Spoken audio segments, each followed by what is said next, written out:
Bonjour à tous, j'espère que tout le monde va bien en ce début de semaine ensoleillée. Bon courage à tous pour cette semaine. Personnellement, moi, le lundi, c'est vraiment pas ma tasse de thé. Mais bon. Bref. Alors, je voulais revenir évidemment sur l'affaire de la disparition de la jeune Lina.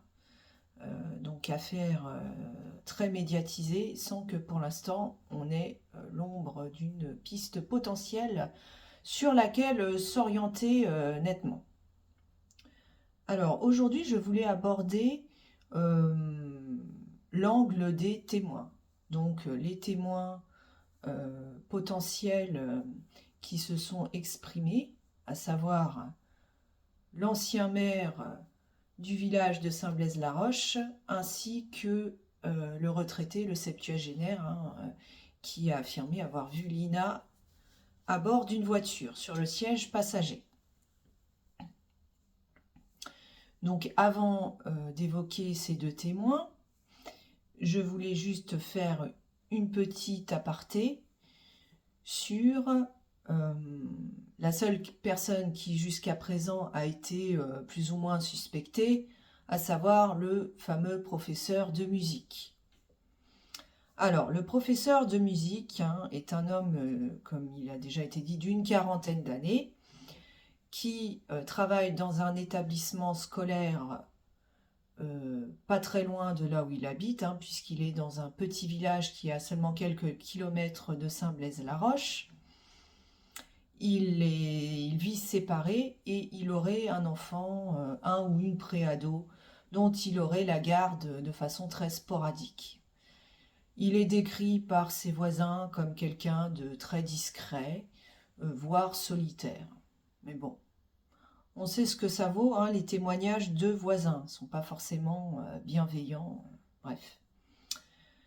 Donc cet homme avait été auditionné seulement une semaine après la disparition de Lina, pendant plusieurs heures, car sa voiture avait été filmée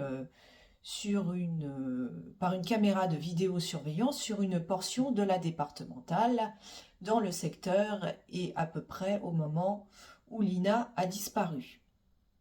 Les gendarmes avaient donc interrogé cette personne et devant ses réponses pour le moins évasives, avaient décidé de l'auditionner, puisqu'à ce moment-là de l'enquête, on était encore dans la simple enquête pour disparition inquiétante. C'était avant que l'enquête ne bascule avec l'ouverture d'une information judiciaire pour enlèvement et séquestration de plus de 7 jours. Donc cette audition n'a pas été fructueuse, elle n'a rien appris de nouveau aux enquêteurs.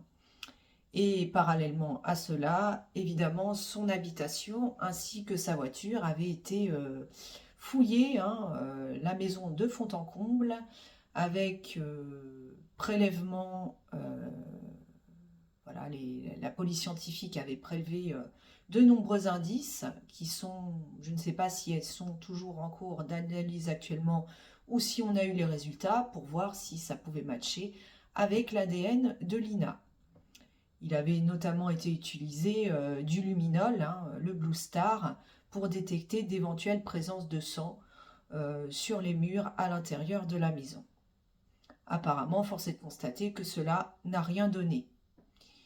Pas plus que les prélèvements effectués dans son véhicule. Enfin, de ce que l'on en sait, nous, à notre niveau de public. Voilà, donc je referme ce chapitre pour me concentrer aujourd'hui essentiellement sur les deux principaux témoins qui affirment avoir vu Lina, donc peu avant sa disparition. Donc on a ce fameux, pas le professeur, mais l'ancien maire de Saint-Blaise-la-Roche, donc qui affirme avoir aperçu Lina sur le bord de la route, acheminé en direction de la gare de Saint-Blaise-la-Roche. Donc il explique que lui, à ce moment-là, il revenait de la gare et il allait dans le sens inverse à Lina, c'est-à-dire qu'il allait dans le sens gare Champenay, tandis qu'elle allait dans le sens Champenay vers la gare. Donc il explique qu'il était ce matin-là tôt sur un chantier au niveau de Saint-Blaise-la-Roche et qu'il repassait chez lui en coup de vent pour récupérer un outil. Et c'est à cette occasion qu'il a croisé Lina donc de face, cheminer sur le bord de la départementale. Donc il explique, hein, il décrit sa tenue vestimentaire telle que le signalement l'a décrite, c'est-à-dire vêtue d'une robe grise et d'une doudoune blanche. Il précise qu'elle avait l'air de faire un selfie ou de se prendre en vidéo, ce qui correspondrait à potentiellement la dernière vidéo qu'elle a envoyée à son petit ami Tao, lui montrant sa tenue vestimentaire. Donc ça, c'est aux alentours de 11h15, 11h20. 11h20, seulement 2 minutes avant que le portable ne cesse d'émettre et que Lina se volatilise. Ce qui est, vous en conviendrez, un laps de temps extrêmement restreint. Donc je pense que ce qui serait intéressant de savoir, c'est probablement ce que les enquêteurs ont fait, c'est que l'ancien maire détermine s'il a aperçu des voitures au moment où il croisait Lina, des voitures qui étaient derrière Lina ou des voitures voilà, qui arrivaient dans le sens inverse, qu'il puisse éventuellement pouvoir déterminer la présence d'autres voitures sur le trajet qu'il a emprunté pour rentrer chez lui. Donc il explique qu'il récupère un outil, que ça ne lui prend pas plus de quelques minutes, et qu'ensuite il refait le trajet inverse, cette fois en direction de la gare. Sur le trajet retour, il va s'étonner de ne pas recroiser Lina de nouveau. Et il va se dire qu'elle a fait vraiment très vite, elle a dû marcher très rapidement pour qu'il ne la croise plus. Il s'est dit même qu'elle était potentiellement montée à bord d'un véhicule, qu'elle avait fait du stop et que quelqu'un s'était arrêté. Enfin, c'est ce qu'il déclare, du moins. Donc voilà, c'est un témoignage très intéressant et assez troublant dans le sens où cet ancien édile affirme avoir vu Lina seulement quelques minutes avant qu'elle ne se volatilise, ce qui paraît assez incroyable. Donc il faut savoir que cet ancien maire n'est pour le moment pas inquiété par la gendarmerie, il est simplement entendu en qualité de témoin. Il ne faut pas oublier que Lina est sortie de chez elle aux alentours de 11h et qu'elle aurait effectué à peu près un tiers du trajet, 900 mètres, et elle aurait disparu donc seulement au bout d'une vingtaine de minutes. On nous explique qu'elle n'aurait pas eu le temps, donc la portion qu'elle a prise, c'est la départementale, qui à cet endroit-là ressemble plus à une route de campagne très rurale qu'une départementale, puisque la portion qu'elle a empruntée en début de trajet est une petite route sinueuse de campagne qui traverse des bois, des champs, et où il y a très peu d'habitations autour. Il y a ensuite, un peu plus loin, une piste cyclable qu'elle aurait théoriquement dû emprunter pour continuer son trajet en direction de la gare. Une piste qui est beaucoup plus agréable à emprunter à pied, évidemment, qu'une départementale. Mais il semblerait, là encore, qu'elle n'ait pas eu le temps d'arriver jusqu'à cette fameuse piste cyclable. Au niveau de cette piste cyclable, il y a 2 étangs qui sont régulièrement utilisés par des pêcheurs pour pêcher le poisson. Ce samedi matin, d'ailleurs, cela n'a pas dérogé, les pêcheurs présents n'ont pas constaté la présence de la jeune fille. Ils ne l'ont pas croisée. C'est un étang qui est également loué pour divers événements familiaux et il s'avère que ce week-end-là, ce samedi plus précisément, un mariage était en cours de préparation. Le propriétaire qui loue l'étang était d'ailleurs sur place très tôt le matin pour procéder aux préparatifs. Il explique que l'étang est filmé par des caméras de vidéosurveillance assez perfectionnées qui, effectivement, n'ont pas détecté la présence de Lina. D'ailleurs, ces caméras ont été bien sûr soigneusement examinées par les enquêteurs. Cela tend à confirmer que Lina ne serait jamais arrivée à hauteur de cette fameuse piste cyclable et qu'elle aurait été enlevée avant d'arriver jusque-là. Voilà ce qu'on peut dire concernant le témoignage de cet ancien maire qui est un élément également très important dans l'enquête. Alors maintenant je reviens sur le témoignage du septuagénaire, hein, ce fameux retraité qui affirme avoir aperçu Lina dans une voiture sur le siège passager. Donc c'est un voisin qui avait l'habitude de fréquenter la supérette, hein, le Proxy Market ou Proxynet, qui se trouve dans le bourg de Saint-Blaise-la-Roche, où Lina avait son petit job étudiant. Donc il connaissait bien Lina de vue, il lui avait sûrement déjà parlé et il voyait très bien à quoi ressemblait la jeune fille. Donc il explique qu'aux alentours de 11h30, il va donc apercevoir la jeune fille dans une voiture, à bord d'une voiture qu'il décrit. Il n'arrive pas trop à donner le modèle de voiture, mais pour lui c'est une citadine, peut-être une 206, une 208, de couleur foncée, grise, bleu marine, il ne sait pas trop car il porte des lunettes avec une double monture et les verres sont teintés. Donc il explique qu'il a du mal à déterminer la couleur exactement. Mais pour lui, c'était bien Lina à bord de ce véhicule, sur un siège passager, qui avait un comportement qui semblait tout à fait normal, détendu. Elle lui aurait fait d'ailleurs un coucou ou un salut de la main. Enfin, il interprète ce geste comme tel. Il explique que du côté conducteur, le véhicule était conduit par un homme dont il a du mal à déterminer l'âge. Hein. Il parle d'un homme entre 20 et 30 ans, voire 30-40. Et il explique que cet homme portait, détail qui est assez intéressant, une barbichette avec des cheveux sur le côté comme des pattes un peu épaisses. Et il semblerait qu'il avait également une casquette.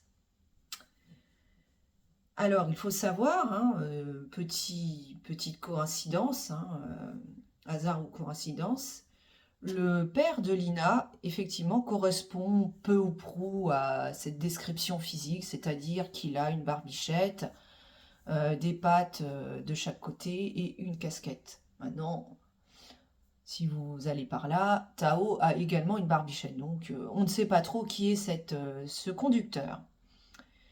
Ce qui est troublant dans ce témoignage, c'est que, à l'heure où il affirme avoir aperçu Lina en voiture, 11h30, c'est quand même pratiquement 10 minutes après que le téléphone de Lina ne cesse d'émettre.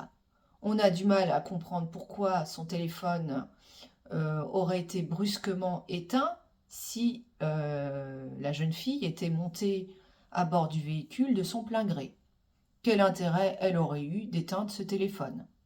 À moins qu'on l'ait forcé à l'éteindre, et que le geste que le septuagénaire a interprété pour un coucou, un salut, était peut-être un geste de détresse.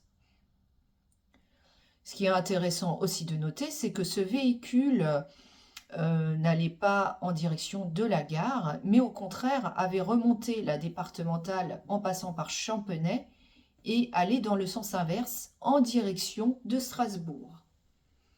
Donc pas le trajet initialement prévu par Lina pour rejoindre la gare du village. Bref, tout cela est encore assez flou. Beaucoup de témoignages, beaucoup de travail pour les enquêteurs hein, qui doivent borner l'ensemble des portables qui se trouvaient dans le secteur de la disparition de Lina, hein, entre 11h et 11h30, ce qui représente un travail phénoménal. Voilà, donc dernièrement, hein, il y a 3 ou 4 jours de ça, vendredi dernier, Une énième fouille avait été menée, cette fois dans une habitation au sein du village de Poutet, puisqu'il semblerait que les véhicules appartenant aux propriétaires aient borné dans le secteur de la disparition de Lina le samedi matin. Là encore, j'imagine que des prélèvements ont été effectués, mais peu d'informations fuitent désormais. Je pense que c'est sciemment voulu par les enquêteurs et la police scientifique qui ont besoin de travailler de façon confidentielle et de préserver le secret de l'instruction. Pour l'instant, nous ne savons pas si toutes les analyses qui ont été effectuées dans les habitations et dans la douzaine de véhicules qui avaient été fouillés et qui correspondaient à peu près au modèle d'une Clio ont donné des résultats, probants ou pas. Voilà. Alors, s'agissant de Lina et de la relation qu'elle entretient avec son petit ami Tao, donc on a appris dans un premier temps qu'ils se connaissaient du moins physiquement depuis seulement 6 semaines au moment de la disparition de Lina, qu'ils s'étaient rencontrés pour la première fois à l'anniversaire des 15 ans de Lina, c'est-à-dire vers la mi-août. Et d'autres informations viendraient un peu contredire cette première information, puisque peut-être éventuellement Tao aurait rencontré Lina avant, physiquement, qu'ils se seraient fréquentés, j'imagine, d'un point de vue amical, et que c'est seulement à l'anniversaire des 15 ans de Lina que cette relation amicale aurait été officialisée en relation petite amie. Mais là encore, les informations sont assez vagues et pas forcément très fiables. Donc voilà, à l'heure actuelle, ce que l'on peut dire sur la disparition de Lina et les informations dont on dispose. Espérons que l'enquête va bientôt pouvoir déboucher sur quelque chose de concret, dans l'intérêt de Lina bien évidemment. Affaire à suivre. Voilà. Donc pareil, si vous avez apprécié cette vidéo, n'hésitez pas à la commenter, à donner votre point de vue. Selon vous, qu'est-ce qui a bien pu se passer? Est-ce que les témoignages des uns et des autres sont cohérents ou pas? Qu'est-ce que vous pensez de cette affaire? Vous pouvez également, ça fait toujours plaisir, vous abonner et partager cette vidéo de façon à ce que elle puisse être, elle ait un minimum de visibilité sur YouTube par rapport à l'algorithme YouYou. Voilà, je vous dis à bientôt pour une nouvelle vidéo et passez une excellente journée. Affaire à suivre. Oui, rebonjour. Je voulais juste rajouter un petit commentaire, une observation complémentaire par rapport à ma toute dernière vidéo, s'agissant du professeur de musique. Donc j'ai fait une petite erreur, j'ai dit que sa voiture avait été filmée par les caméras de vidéosurveillance. Non, on va dire que sa voiture ressemblait au type de voiture qui avait été filmée dans le secteur de la disparition de Lina, au niveau de la départementale, le matin de la disparition de la jeune fille. Donc c'est pas forcément la voiture du prof de musique, puisque les caméras n'étaient pas suffisamment nettes pour pouvoir lire la plaque d'immatriculation en question. Donc voilà. Et également, il faut noter, garder à l'esprit que ce professeur de musique, donc, qui semble pour le moment mis hors de cause, n'a pas été placé en garde à vue dans le cadre de l'information judiciaire et de l'enquête pour enlèvement et séquestration. Alors que si les enquêteurs avaient voulu l'interroger davantage, ils auraient très bien pu le placer en garde à vue.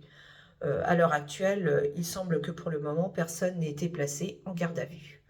Voilà, c'était juste un petit message complémentaire que je voulais poster, histoire de recadrer les choses. Voilà, affaire à suivre.